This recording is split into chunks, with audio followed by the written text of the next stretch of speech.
I would always have a problem with ignorant Christians, and this woman, she just fits the whole profile. So she made a comment on how traditionalists are prostitutes. Well, she said her tongue was ordained by God to insult people and be cynical about their alternative belief systems. She said that those that offer items or sacrificial items to deities are like prostitutes. But in Igbo spirituality, these items are not offered to deities. It's something we share as communions in the spirit of Salaka. I'm going to show you the rest of the screen and see evidence that these things are shared among ourselves and not given to any deity or any dibia. This was given to me when I went to Ado.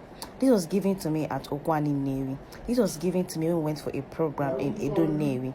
This was given to me and they just packaged this pieces of meat. It's something they even give to other people that were there. One man came and brought a cow and they gave us this meat. So I made a full video on this and I would like you to check my YouTube and get enlightened.